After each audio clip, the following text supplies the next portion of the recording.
Yeah, you're not going to get me dancing on camera. No. Just a little, yeah, there we go. Kia ora koutou katoa, nau mai, haere mai, welcome to Grilled with me, Charlotte Cook. This is part of RNZ's election series where politics meets food, and today I'm being joined by the leader of the National Party, Christopher Luxon.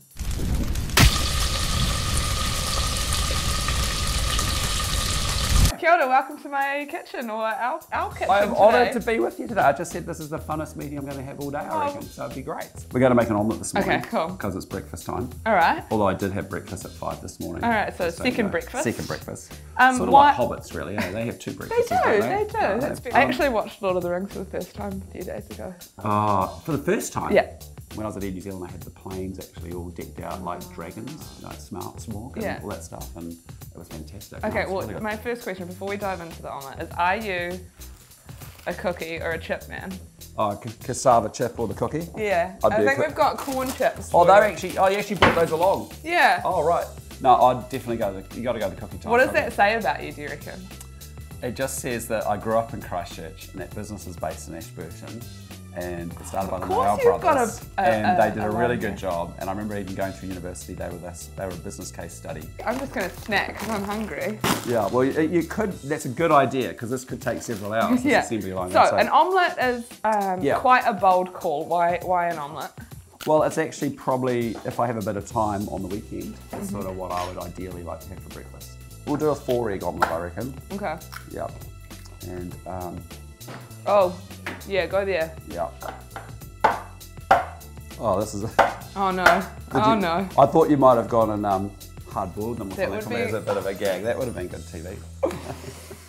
Omelettes? Yes. Are they keto? Are they keto? Yeah.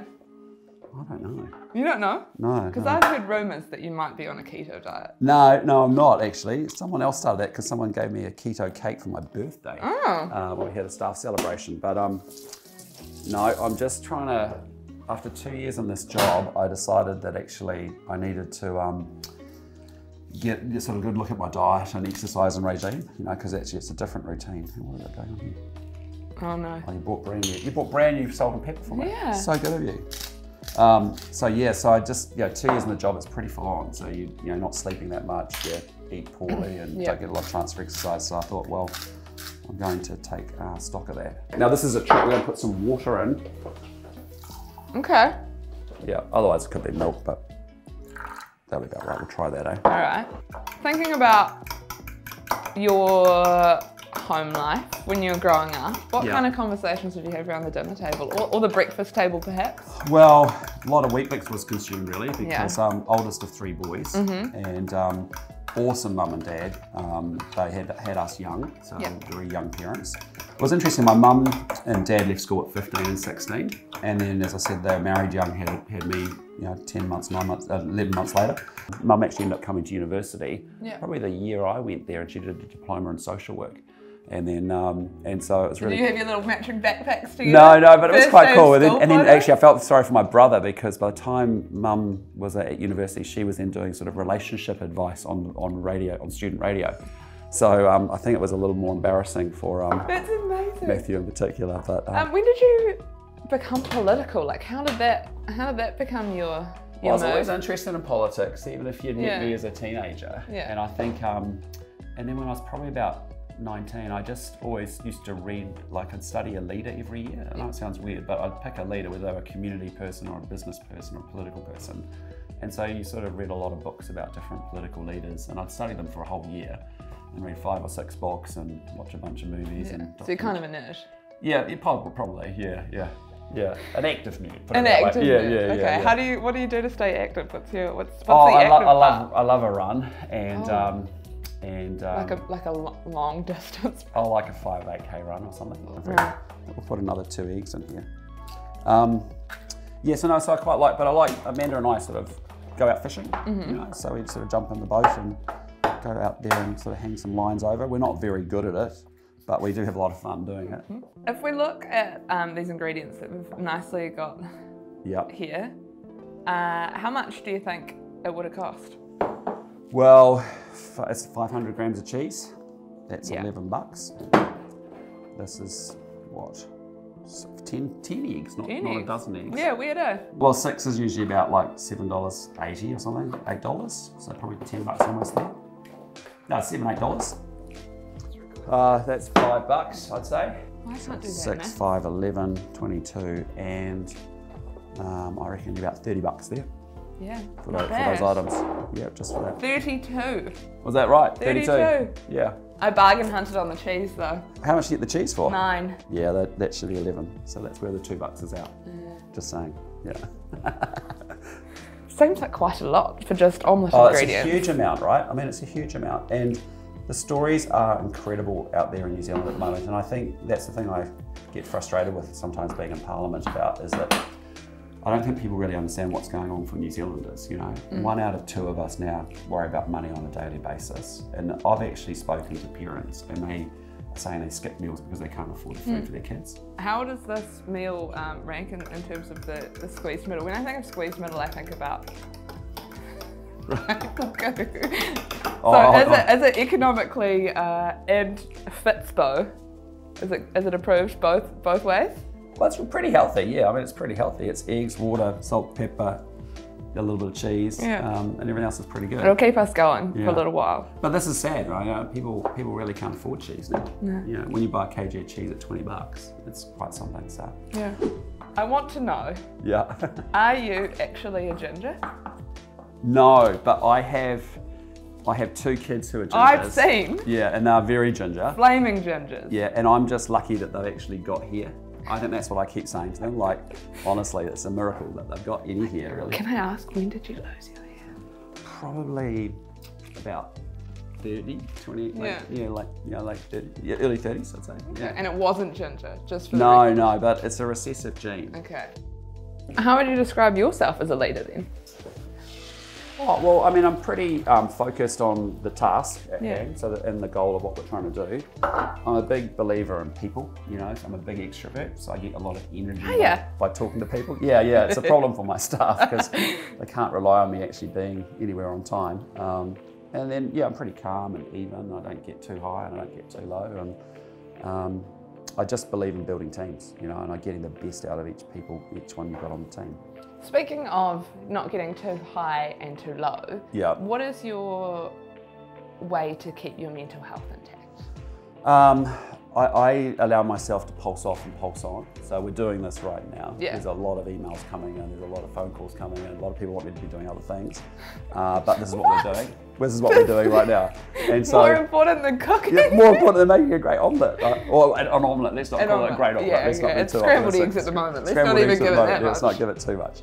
But I just think you take the moments, and I think first and foremost you get a good set of friends and family around you that actually care about you, and that you get to do life with all its ups and downs and setbacks and challenges along the way. And I think then the other piece is really, I'm trying to work out whether we are doing scrambled eggs. I think we're doing scrambled eggs. No, I think we can recover it.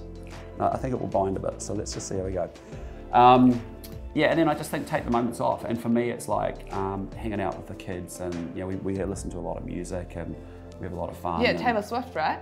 Well, I was just saying, like my daughter. What's your favourite Taylor Swift song? Oh, probably Hey Stephen. Hey Stephen. I don't even know if I know that one. I'm just going to look it up. Taylor's version or the original version? Well, I think you got to go with Taylor's version because she had a dispute with the manager. Okay, Scooter, I think that's the right answer. Who stole the rights for her music, so yeah. Should we have a little dance break? Or we can do. I mean, that's sort of like. But I got to focus on my omelette now. Okay. You know, because it is a delicate moment whether it's going to turn into an omelette or scrambled eggs. We only have 30 seconds for a dance break. But it's not just Taylor. We do like. Yeah, you're not going to get me dancing on camera. Yeah, there we go. Is it? Yeah. No, but we also like the Killers. So William and I go to the Killers. That's pretty cool. good. Brandon Flowers, you can't beat him as a showman. Do you talk about politics at home? Or has your wife put a moratorium on politics over Well, I mean, the goal is to sort of, this is my job, right? But actually what I really want is I want the family to be able to carry on their life as much as they can as intact without being defined by what Dad does or what I do. So it's been good coming to politics at this stage in life because Amanda and I had our kids pretty young. And as a result, they were actually, young adults themselves and sort of independent really. So no, it doesn't consume our family. In fact, we don't talk about politics much at home at all. You know, Amanda and I will. Amanda will always give me her advice. That's because she's super smart. Are you gonna flip this, or are you cheating? No, there's two ways to do it. So you can cook it like we've just done. Yeah. And then, and I just like a little bit of like top down from cooked, and then we'll put the ingredients in and fold it. Okay. Should be done. Please don't burn yourself. No, it's all good. We're actually good here. So, famous last words. How would you describe your relationship with your potential partner, Mr. David Seymour? Oh look, well David was my neighbour actually, weirdly, for 4 years. So what? Yeah. So you know, he was just next door, and so I got to know him a little bit. Did he lean over the fence like your friendly like my the other day? It was like Kilroy, wasn't it? That was amazing. That was like there used to be this show called Home Improvement. Yeah. And there was a neighbour next door who used to hang over the fence and have a chat to Tim. Tim the Toolman Taylor. Tim the Toolman Taylor. And he was the neighbour that would pop over the fence. He was always quite well behaved. I mean, he didn't have outrageous parties and stuff like that. So so I got to know David a little bit through that. So look, I mean, we'll be able to work, I think, pretty constructively together. We may disagree on the means by which we deliver the ends and the goals of what we're trying to achieve, but I'm sure we can do that. So this is the omelette, so I think we're done. Thanks. Yeah. Well, we should try it. Yeah, we should. First bite. This is the taste test. This is the taste test. Yep. Get a little bit of everything on the fork. Yep. Not bad. Right ratio of cheese. The cheese is good, and this little squishy bit here looks real good. I'll give you your ranking. Taste, outcome, and simplicity. I'm gonna give you a 7. Okay, appreciate that. Nutritional value, solid 8, I reckon. You can't really go too wrong. Can't go wrong. Protein. Financially, the cheese is expensive. $32. It's the cheese, eh? Yeah. And the eggs. Yeah. Not the most cost-effective meal, but it's gonna keep you sustained. We'll get cheaper under a national government, just saying. Okay, so I'll give you a 5. 5? A 5 for... You can't blame me for the price of eggs and cheese, though. I mean, it's really... But you're right, it's expensive. And then X Factor. We could have done some more garnishing, I reckon. We could have. Yeah. I would have liked to have seen some green in there. Yeah, I thought about that. Your 5 a day. Yeah, we could have worked harder on the veggies. Yeah. But the X Factor to pull it back from what I thought was going to 100% be scrambled eggs and potentially burnt scrambled eggs, you're getting a 7 for the X Factor. Oh, that's excellent. And you danced at the same time. Yeah. Your multitasking was actually not too bad. Multitasking, I got to be honest, that was hard. Answering questions, dancing, and making the omelette. Pretty, not easy. No. Not easy at all. You heard it here first. Yeah. Christopher Luxon can multitask.